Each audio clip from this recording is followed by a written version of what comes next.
All right, so let's talk about the Zyto scanner. Good old Orem, Utah, giving us the best. All right, so we're going to the website. This is an interesting product. It has a little handheld device that when you put your hands on it, it should read what your body likes and doesn't like by your response, sort of like a lie detector test, to virtual pictures they put on the screen of like an apple, so you get excited or not, and a chocolate bar, and you don't get excited, or you do if you're me. And it registers those. So I'm pretty sure if I got a Zyto scan, it would just tell me I should eat chocolate all day, because that's what my body would respond to. But anyway, be that as it may, I thought it was interesting, and hopefully you sort of went through the site. My favorite was learn how a scan works. So interesting things that websites do, lots of fancy graphics, lots of how to or information about the product, but look at how much information they're actually giving you.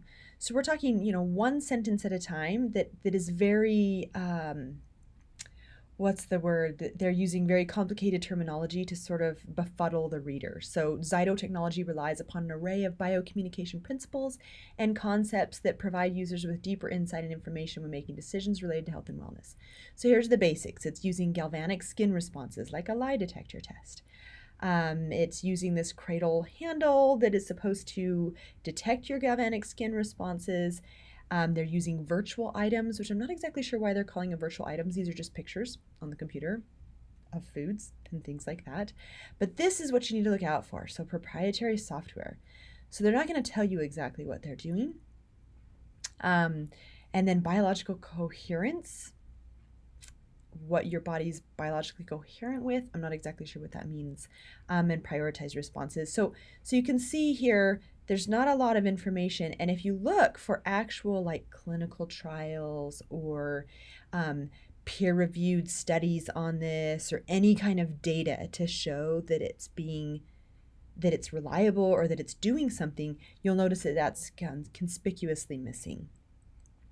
And so that's something that we probably should have more information. And then I gave you this article that goes through just some of the pitfalls of this, and you can read through all of this. I'm not going to go through all this, but it talks about the different things that are untrustworthy, the results are not super reliable, that it's not FDA approved because it's not actually a health device, supposedly, the way that they've stated it, but it probably needs to be stated a bit differently. It's actually been in the courts several times.